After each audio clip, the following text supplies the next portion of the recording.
diaspora en faveur du développement du Cameroun. On a longtemps parlé de réussite pour indiquer que, et c'est Rodrigue qui le disait justement dans son propos, que très souvent, parler de réussite pour la diaspora, c'est quand on voyage, on a l'impression que celui qui a voyagé, celui qui a traversé, n'est-ce pas, il a forcément réussi. Et très souvent, on a l'impression que, n'est-ce pas, le gouvernement camerounais fait énormément pour nous qui sommes ici. Et je ne sais pas si c'est le cas pour d'autres entrepreneurs, je ne sais pas s'il y a des mesures d'accompagnement pour ceux qui veulent investir au Cameroun. Est-ce que, William, tu peux nous dire ce qui est fait sur le terrain pour accompagner les investisseurs de la diaspora? Merci Hassan. En fait, à ce qui concerne le retour de la diaspora au Cameroun, pour mon expérience personnelle, je pense qu'on ne devrait pas d'abord compter sur le gouvernement parce que c'est d'abord bien de compter sur ses propres forces avant de chercher de l'aide à côté. J'ai entendu plusieurs fois dire que le gouvernement camerounais aidait la population à monter des projets, à faire des activités. Mais deux ou trois fois quand je me suis approché de ces sociétés, malheureusement, on m'a toujours demandé de l'argent à retour pour pouvoir obtenir ce service. Et 2 sur 3 fois, j'ai donné de l'argent, mais je n'ai jamais reçu quelque chose en retour. Raison pour laquelle c'est bien beau, on entend toujours parler que le gouvernement fait des choses pour la population pour qu'elle évolue, pas seulement de la diaspora, même locale, mais quand nous allons à la source, il n'y en a rien de concret. Raison pour laquelle je dis ceci, avant de compter d'abord sur le gouvernement, il faudrait d'abord qu'on compte, que chacun de nous compte sur ses propres forces. C'est un peu ce que je peux dire là-dessus. Et ça dépend. Je peux avoir, moi de la diaspora, je peux avoir assez de moyens que j'ai envie d'investir au Cameroun, mais malheureusement, on me met les bâtons dans les roues parce qu'on ne te facilite jamais la tâche de pouvoir exercer. Je ne peux pas mettre 3 ans pour obtenir un titre foncier sur 2 hectares où on sait que je suis en train de la valoriser. C'est inadmissible. Et si demain je décède,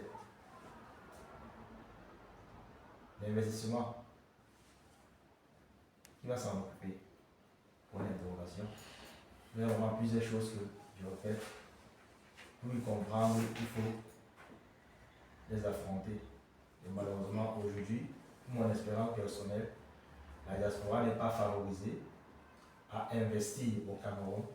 Et on espère vraiment que le prochain gouvernement pourra nous faciliter la tâche parce que nous avons beaucoup à donner à notre pays. Et nous attendons seulement qu'on nous ouvre les portes. Merci. Bien, je vais dire quelque chose pour dire que c'est autant de choses que dit Willy, pas seulement lui, beaucoup d'autres Camerounais de la diaspora qui nous découragent un peu. De dire, pour celui qui veut investir au Cameroun, lorsqu'il entend un témoignage pareil ou des témoignages pareils, malgré la bonne volonté, tous les moyens que nous avons pour aller investir au pays, on se décourage. Alors, tout le monde sait que nous sommes une grande force sur le plan économique, social au niveau du Cameroun.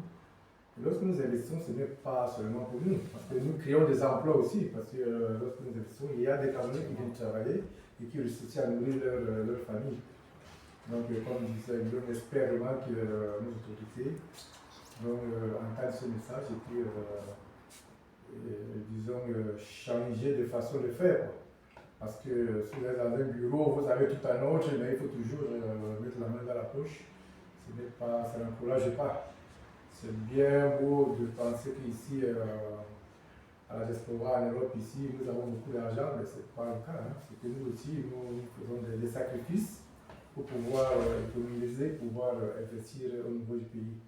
Donc j'espère vraiment que les choses changent pour que nous puissions être d'un apport vraiment encore plus bénéfique pour notre pays. Merci.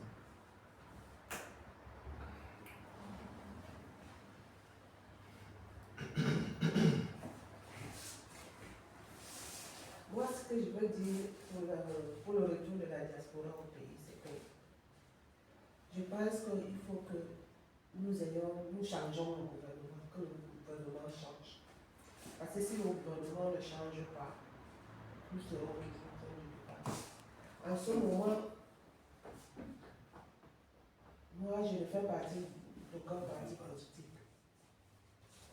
Je ne fais partie d'aucun parti politique. Avant, je suivais le DPC. J'aime encore les camarades, les grandes échappes. J'ai ça partout. Mais quand tu vois comment le pays va, tu te dis que non, il n'y a rien. On ne voit pas le développement. Tout est détruit. Rien ne va en avant. Je vais prendre un petit exemple. Moi, je me rappelle, en 2015, j'avais payé un terrain au pays. Payé un terrain de 1000 mètres carrés. Alors, ce terrain-là, j'ai tout payé. J'ai entamé les dossiers pour faire le titre foncier. Mais sur ce terrain-là, un jour je suis partie, j'ai passé 3 ans. J'ai cherché le titre foncier. Tous les jours, on me dit va dans tel bureau, tu pars. Va dans tel bureau, tu pars. Tu confies même le dossier au notaire. Lui aussi, il te dit c'est à tel niveau, va suivre. Ah, c'est tellement sympa. J'ai tourné. Après, j'ai laissé. Je suis restée tranquille. 2 ans après, je suis repartie. Tu veux que quelqu'un a construit dans le terrain. Un autre jour, je repars. Une dame me prend la machette. Je commence à courir. J'ai tous les papiers du terrain. Il me manque seulement le titre foncier, mais je n'ai pas de terrain parce que déjà quelqu'un a mis les papiers, il a commencé la construction. L'autre me suit, me dit que non, celui-ci, c'est d'abord moi. Donc, sur ce terrain-là, il y avait plus de 4 vagues. Et chacun avait ses documents. Ça ne peut pas aller. Et j'étais la première à acquérir ce terrain. Et j'avais déjà engagé tout. J'étais obligée d'abandonner. J'ai dit non. Ici, là, je vais trouver ma bonne ici pour que je recule. Et le vendeur? Merci, le vendeur. Je crois que des situations comme celle-là, ça en font légion. Et on a plutôt l'impression, Alphonse, que le gouvernement travaille non pas dans l'intérêt de la diaspora. Dernièrement, on a augmenté le coût du visa, on a augmenté, n'est-ce pas, le prix du passeport aussi. Quelle réponse, est-ce que selon vous, le gouvernement travaille dans l'intérêt de la diaspora?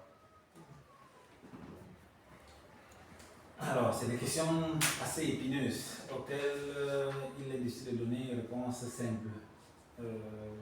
Du point de vue d'un ressortissant camerounais de la diaspora tel que je suis, je ne peux donner que des réponses assez négatives à toutes les questions qui sont posées. Dans la mesure où, mais je pense que tous les gars de la diaspora camerounaise vivent sur leur peau quand ils rentrent. Le racket commence même à l'aéroport. Okay. Nous sommes raquettés à l'aéroport, que ce soit à l'aller, que ce soit au retour. Nous sommes raquettés par les porteurs qui devraient nous laisser le chariot qui est gratuit, parce que le service il est gratuit, nous devons avoir à disposition le chariot. Mais c'est le peu, si quand ils nous donnent le chariot, quand ils nous le prêtent, nous devons payer. Quand il est vrai que lorsque le porteur vient vous prendre vos bagages, il vous amène à la voiture, il attend une récompense. Et il attend 1 euro surtout. Vous n'osez pas lui laisser pas. Nous sommes raquettés pour nos bagages. Si on vous trouve une bouteille de vin, un parfum, une chaussure, un vêtement neuf, c'est comme s'il est interdit d'entrer avec des vêtements neufs ou des paquets de parfums chez soi. On ne peut pas faire de cadeaux. Nous sommes raquettés dans tout ce que nous voulons entreprendre. Déjà par nos familiers, en passant par tous les services publics. Est-ce une volonté de l'État? Est-ce une mauvaise gouvernance, vraiment une mauvaise gérance, une mauvaise organisation des activités de l'État? Parce que lorsqu'on met 3 ans pour obtenir un papier administratif, ça veut dire qu'il y a un problème. Tous les instruments pourraient être mis en place pour contrôler l'authenticité, la véracité des déclarations, l'utilisation, l'existence de la parcelle, la fluidité, la transparence de l'échange qui permet de transférer la propriété d'une parcelle d'un tiers à un autre. Tout peut être mis en place, mais pour une raison qu'on ignore, ça ne se passe pas comme ça. La procédure même d'immatriculation d'un terrain est un parcours de combattant. C'est-à-dire que vous avez le sous-préfet qui, avant de venir, s'en venir vers l'enveloppe pour la descente sur le terrain. Et l'enveloppe, en fonction du lieu géographique dans lequel vous vous trouvez, a déjà une somme bien précise qui va de 150 000 lorsque vous êtes dans un point très reculé à 350 000 et même plus. Ok, ça c'est déjà une anomalie. C'est-à-dire un fonctionnaire de l'État qui est censé rendre un service public pour lequel il est déjà payé, prétendre recevoir une enveloppe, soi-disant, et on peut aller ainsi de suite, ainsi de suite. Donc vraiment c'est très compliqué pour les gens de la diaspora de réussir un quelconque investissement, c'est décourageant pour les gens de la diaspora. Nous continuons à espérer, nous continuons à exhorter que les mentalités au niveau de cet État braqueur puissent d'abord changer. Et ce n'est que si elles changent que même nos populations qui nous braquent aussi changeraient. Je dis tout au conditionnel parce que vraiment pour l'instant, ce que nous vivons est vraiment très compliqué.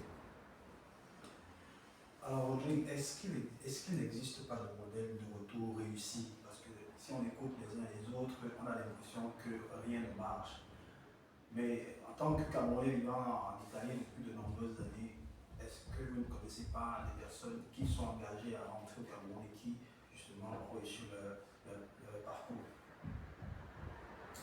Alors, En tant qu'opposant. Non, je ne sais pas. Non, je ne suis pas opposant. Parfois, c'est-à-dire que ce mot d'opposant donne souvent l'impression que, c'est-à-dire on le prend souvent sur le sens négatif, mais en fait, même un opposant ne veut pas forcément dire. C'est pour construire en fait. Non, moi je dirais juste que tous les autres panélistes sont justement contre, c'est-à-dire que le fait qu'on doit accepter un retour, c'est-à-dire que le retour au Cameroun pour quelqu'un de la diaspora est difficile. Je dirais même quasi impossible. Mais en tant que Camerounais, parfois, quand on parle de diaspora, il faut aussi se poser, je ne veux pas créer polémique, mais il faut se poser la question, bon, quand on parle de diaspora, qu'est-ce que ça veut dire d'avoir dit diaspora? Parce que, entre guillemets, ce qui rentre, vous m'avez présenté par exemple comme en tant que Camerounais, je n'ai même pas su si je suis toujours Camerounais. Donc, il faut déjà se poser cette question-là parce que les difficultés peuvent aussi naître du fait que quand on rentre en tant que Camerounais d'origine, peut-être nous ne le sommes plus et les conditions sont différentes parce qu'on se croit toujours Camerounais, peut-être on a pris la nationalité comme les données changent. Je ne vais pas entrer dans ce domaine-là, mais je dis c'est difficile. Je ne peux pas dire le contraire, c'est difficile de rentrer. Mais il y a des gens qui sont rentrés. Ce qui est parfois amusant, c'est que ceux qui sont au Cameroun, ils nous donnent l'impression, je dis, nous qui sommes ici, nous donnent l'impression, ils vous disent, nous on a réussi, on te dit non, le Cameroun, il y a, les gens réussissent, il y a certains qui réussissent. Bon, je vais me poser la question de savoir comment ils font pour réussir, mais il y a des gens qui réussissent au Cameroun, il y a des gens qui ne veulent pas aussi quitter le Cameroun pour venir en Europe. Ça c'est vrai. Où il y a des gens qui ont quitté l'Europe, ils sont allés au Cameroun, ils ont investi. Bon, je ne sais pas. Certainement, tous sont mouillés quand même là-bas. Certainement, ils ont trouvé une parade. Mais je dis, il y a quand même des personnes qui réussissent. Je pense que, vu qu'on parle du gouvernement, on parlera sûrement de ça plus tard. Changer le gouvernement, oui, mais je pense que, bon, oui ou non, mais c'est changer le système, même si le système, c'est toujours le gouvernement en même temps. Je me rappelle d'une petite vidéo qui passait sur une chaîne, je ne vais pas citer le nom, une chaîne de télé, et on a vu ça dans tous les réseaux sociaux, où on posait une question à un homme, un monsieur, si on vous mettait on vous donnait un poste dans le gouvernement, qu'est-ce qui peut changer? C'était marrant, mais c'est vrai en fait, on doit tuer tout le monde pour que le système change. Il dit tout le monde parce que on a l'impression que c'est la mentalité de tout le monde. Le mal est profond parce que si on arrive à l'aéroport, on n'a même pas le droit d'avoir un chariot. Ce n'est pas, je dirais, c'est pas le gouvernement qui le fait. c'est celui-là peut-être qui subit le système, qui le fait. Mais qu'est-ce que nous aussi, en tant que... Moi, je pose la question de la diaspora, qu'est-ce qu'on fait pour que ça change? Qu'est-ce qu'on fait? Est-ce qu'on a les moyens justement pour pouvoir changer? Parce qu'on le dit, il faudrait que ça change. Est-ce qu'on a les moyens? Parce qu'on peut dire, oui, on veut que ça change, mais est-ce qu'on a les moyens pour pouvoir changer cela? C'est dur de rentrer. Je vous assure que c'est dur de rentrer quand le système sanitaire est compliqué, pendant qu'en Europe, il ne faut pas qu'on se mente, c'est plus facile d'accéder au système sanitaire. Donc, pour conclure, je dirais que c'est vraiment dur, il y a beaucoup de choses qui doivent changer. Et je pense que tout le monde, parlant du gouvernement jusqu'à la diaspora, on devra apporter quelque chose pour que le Cameroun change à tous les niveaux. En fait, ça c'est mon apport. Ok, après cette lecture négative, on a l'impression que tout le monde veut rester vivre en Occident, hein, parce que si on ne parle pas, si on décrit le retour au Cameroun aussi négativement, c'est une manière de dire en quelque sorte qu'on se préfère en Occident. Et je ne pense pas que je pense pas que quelqu'un ici, voilà, je pense pas que quelqu'un ici a envie de finir sa vie en Italie. Du coup, est-ce qu'il faut forcément changer le gouvernement pour rentrer? Oui. Alors, Changer disons que bien que nos réponses précédentes soient un peu entachées d'un certain pessimisme, bien qu'elles soient entachées d'un certain pessimisme, il est difficile d'enlever à un Camerounais la fierté d'être Camerounais. C'est vraiment très difficile. En tout cas, j'ai rarement vu des Camerounais dans mon parcours qui me disent je n'ai plus envie d'aller là-bas, c'est fini. Je n'en ai pratiquement jamais rencontré. J'ai rencontré des gens découragés, des gens qui continuent à m'espérer et des gens qui continuent à essayer.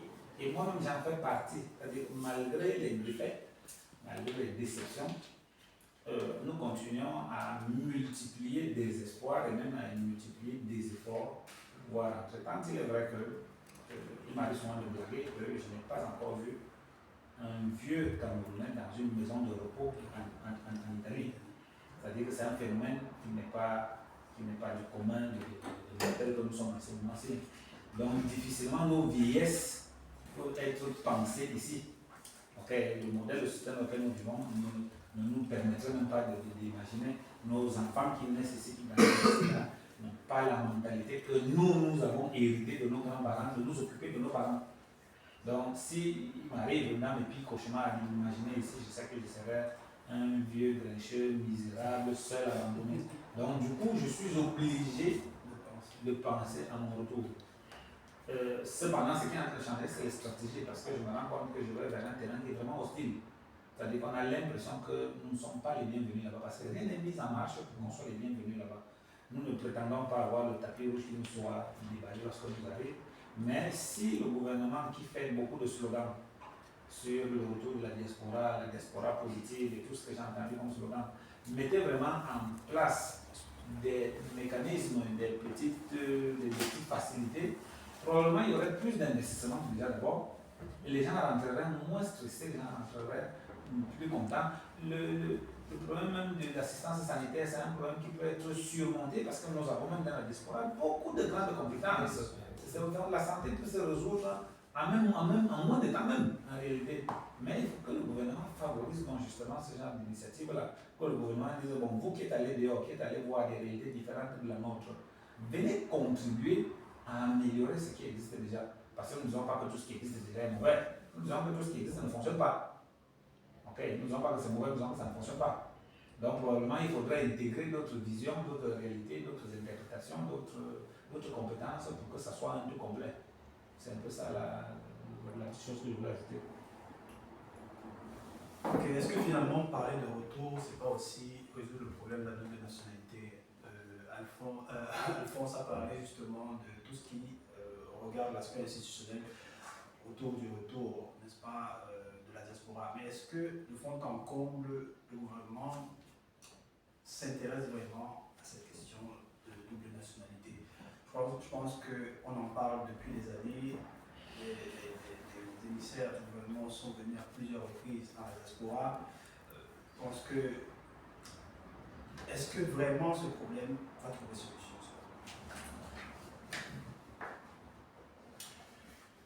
Et moi, je pense que ça sera très difficile. Parce que déjà, pour celui qui n'a pas changé de nationalité, on a entendu ce que M. Falcon a dit, c'est déjà tout un problème.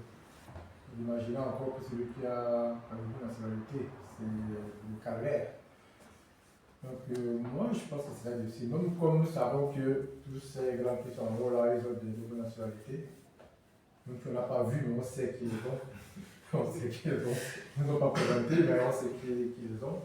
Mais selon moi, ça serait un peu difficile qu'on aille au bout du tunnel avec ces nationalités.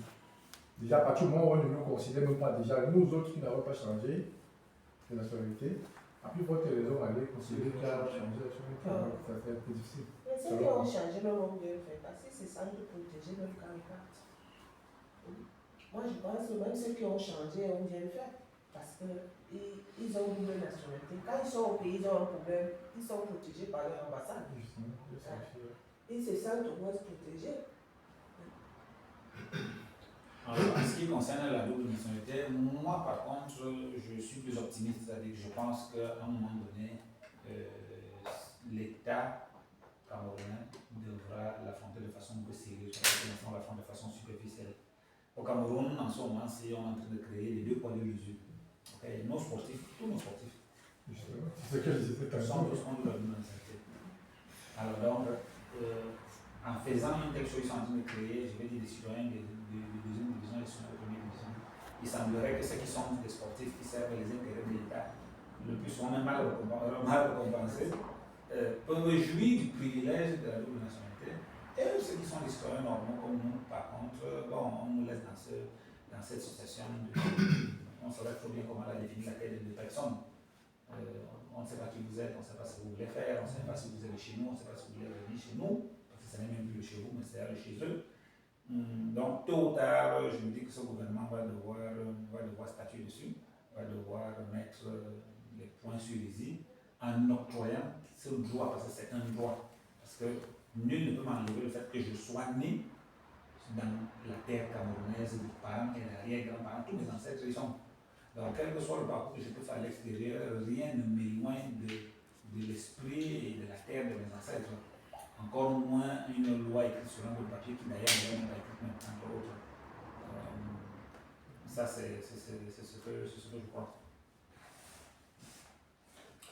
Moi, je voulais apporter ma contribution. Je ne sais pas, je dois être d'accord à 100% avec Alphonse dans le sens où, bon, je ne sais pas s'il y a un droit pour le Cameroun d'avoir la double nationalité, parce que je pense quand même qu'il y a des pays qui interdisent la double nationalité. Bon, je n'ai pas fait des recherches, mais je pense, si je ne me trompe pas, par exemple en Chine, si je ne me trompe pas, après on va faire des recherches pour ceux qui nous suivent pourront me contredire plus tard, parce qu'on est aussi là pour s'informer. Dans leurs commentaires. Oui, dans les commentaires. Donc, je pense que, par exemple, en Chine, celui qui a une autre nationalité perd la nationalité. Alors, peut-être l'interprétation de cette politique-là voudrait dire, par exemple, que c'est un gouvernement qui est peut-être plus ou moins, entre guillemets, autoritaire, c'est-à-dire qui est un peu trop strict, un peu peut-être dans notre cas, parce qu'on devrait le dire. Même si c'est un peu caché parce qu'on a des sportifs qu'on connaît, mais on ne va pas citer le nom, mais qu'on connaît comme ça, qui ont la double nationalité. Moi, je me dis, en ce qui concerne cette double nationalité-là, c'est vrai qu'il y a des favoritismes. Il y a des favoritismes au niveau sportif, il y a des favoritismes au niveau politique. Mais l'enjeu, l'enjeu de la double nationalité sur le plan politique, on l'a vu par exemple. Je ne vais pas citer nos frères de la Côte d'Ivoire, il y a toujours eu des situations, on dit, je pense aussi même au Gabon, où on a vu par exemple dans les élections où le problème de la double nationalité surgit. Mais pourquoi ça surgit et pourquoi il y a cette peur? Est-ce pour cela que le gouvernement ne voudrait pas cette double nationalité? Parce qu'en tant que membre de la diaspora ayant la double nationalité, on sait souvent le poids que ceux de la diaspora qui me laissent le soutien qu'ils ont derrière. Donc, je me dis, c'est pas pour rien qu'ils ne le veulent pas. c'est-à-dire pour le moment. Mais ce qui est sûr, comme Alphonse l'a dit, ça va se faire peut-être, ça va se faire. On est optimiste parce que, je vais revenir maintenant sur le plan économique. La double nationalité, à mon avis, c'est quelque chose qui peut, et qui, même à présent, le fait, parce que la plupart des investisseurs, ce sont ceux de la diaspora. Ils ont cette double nationalité. Je vais finir en revenant sur le visa, les visas, c'est-à-dire que le coût du visa. Alors, si je suis italien ou français et que le coût du visa et mes enfants ou ma famille, nous sommes 5, 6, 7, 8, et que je dois payer un visa ou des visas pour aller au Cameroun, je réfléchis, c'est-à-dire je réfléchis. Peut-être là, à ce niveau, la double nationalité, pas la double nationalité, là, à ce niveau, le fait d'avoir une autre nationalité cause un problème parce que tu te dis, je vais dépenser assez d'argent. Et ça fait en sorte qu'on n'a même pas envie. Je discutais en aparté avec une fois, on n'a pas envie d'aller au pays. Et là, nos enfants n'iront jamais au pays parce que tu vas dire, je ne peux pas prendre mon vol pour 10 personnes, je paie les billets pour 10 personnes et je paie les visas pour 10 personnes. Donc ça sont les familles nombreuses. Je dis, la double nationalité, à mon avis, c'est quelque chose, c'est-à-dire, c'est bien pour le Cameroun, ça peut aider pour le Cameroun, mais il y a aussi le mauvais côté. On va dire que c'est la politique. Et la politique, on a forcément peur des faits concrets, oui, de la double nationalité. Mais c'est un sujet, c'est un débat qui continuera à être mis sur la table. Il faut être optimiste. Non, moi je suis optimiste parce que la plupart maintenant des Camerounais à la diaspora, qu'est-ce qu'ils font? Il y a beaucoup qui prennent une autre nationalité, se dire de toutes les façons, je prends la nationalité italienne, française et canadienne. Canadien, on en voit ces jours-ci parce que j'ai certains avantages. Ok, j'ai certains avantages, mais si je ne peux pas avoir les mêmes avantages au Cameroun et tout, voilà, donc j'espère, moi aussi je suis optimiste, j'espère que le gouvernement, je ne vais pas parler du prochain, mais que le gouvernement, parce qu'il n'y a pas de prochain, on parle du gouvernement actuel, pourra faire quelque chose à propos. Et on peut aussi lancer un appel. Un appel. Okay. D'accord, merci. On va faire un Je pense